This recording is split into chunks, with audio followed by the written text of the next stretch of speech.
Okay, so we are in the last chapter, chapter 5, Know Your Customer. So in this chapter, we are going to check about KYC systems and about CDD systems. So what is KYC, right? KYC is identify the customer or entity. It can be customer, individual customer, or it can be business entity. Monitor their transactions and update the data according to the financial institution's policy. So identifications, monitoring, and data updates. That's the keywords here. Okay.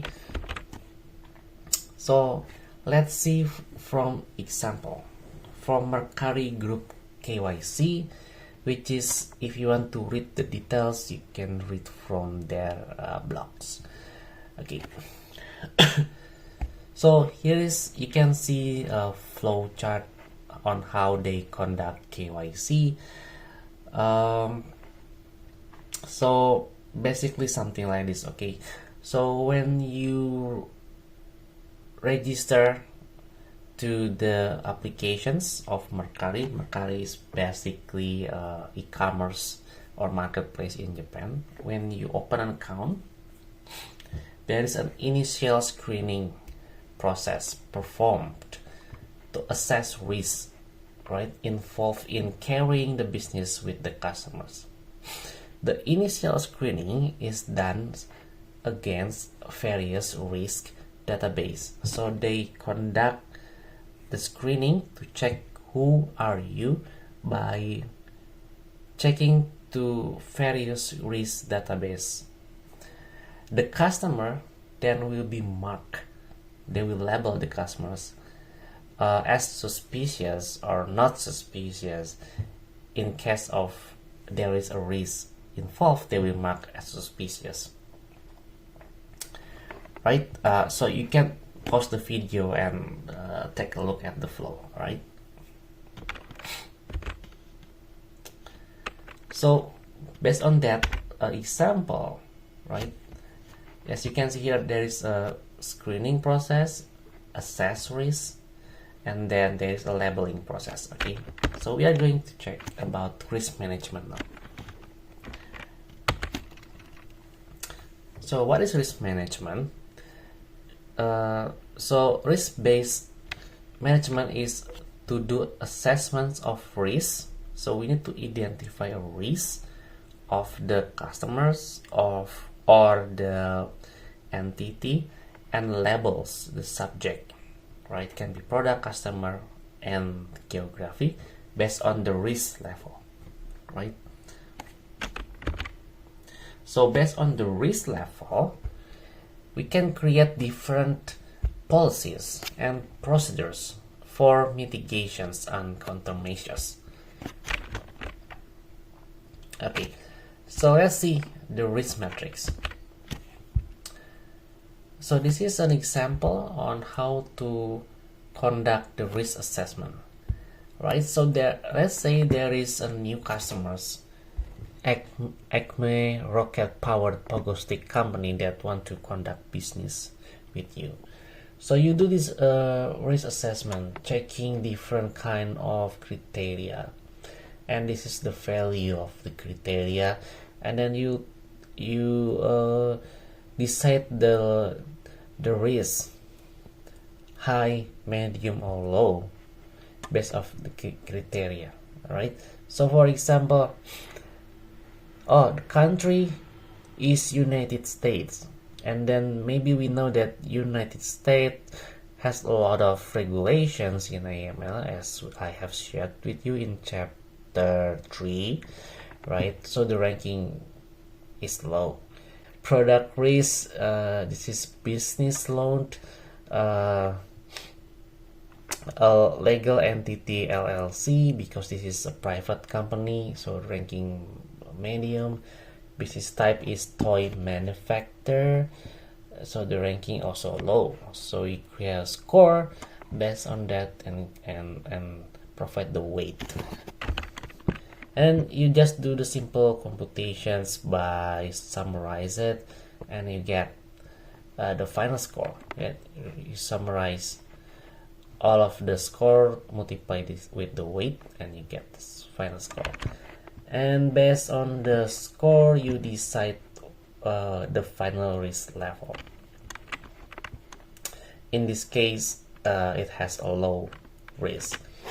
So what happens if there is a high risk customer? Well, it depends, right? It depends. You can still allow them to conduct business with you, still allow them to open account with you if there is a fair amount of benefits that you will get, and with some exceptions, right? But of course, you will monitor these high risk levels comes with more stricter monitoring, right? So let's see the risk subjects.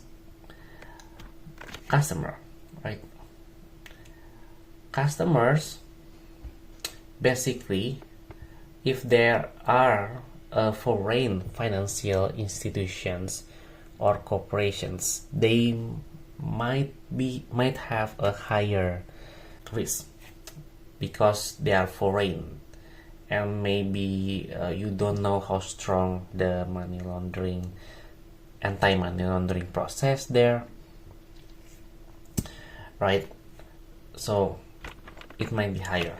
If the customers is from PEPs, or politically exposed persons, is someone that has or have political influence, right?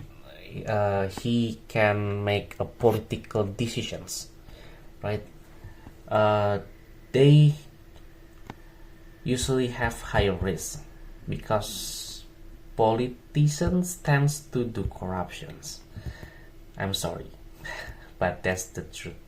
Cash intensive businesses, right? As I already shared with you, like autos, insurance, casino, for example, currency exchange, right? And precious metal dealers also might have a high risk for doing money laundering. Product and service. So product and service, this kind of service that I listed here, right? Private banking, trust service, foreign correspondent accounts, lending. It has a greater risk to be exploited for money laundering, or they can do money laundering easier because of the nature of the business. So therefore you want to put more of your resource to monitor this kind of product or service in your own company, right? Or you want to label this kind of entity with higher risk level. And the last one of the subject is geography, right? So it's basically if the customer comes from place that have a high criminals or financial crimes locations, you might be careful. And if they come from OFAC sanctioned country, right, you also need to be very careful. Or if the jurisdictions of primary money laundering concerns, right, as deemed by the U.S. Secretary of the Treasury, Department of State, and FTF. So basically they have like a blacklist or gray list of countries, right? So you should be aware, and of course from offshore financial center, right? So let's talk about source of intelligence. What do I mean by source of intelligence? If you remember that we have to do screening, but how I know the data, how I know who you are, right? That's source of intelligence. So to do the screening, to verify the business, to know who is behind that persons, who is behind that companies actually. First, what we can do, we can build an in-house systems. It is an internal resources across all business lines. So we put all internal resources, all data that we have in all business lines, put it together in one database as an in-house systems of source of intelligence. We can also subscribe or pay, right, for commercial database that contains of a lot of informations about individual persons, PEP, something like that. So you can query to this database and they can return to you a lot of information that you can use to do the screening process. Also, there is an open source informations. Browse the internet to see negative events about your subject. So you use open source informations, go to Google, browse internet, find some negative events about this company, right?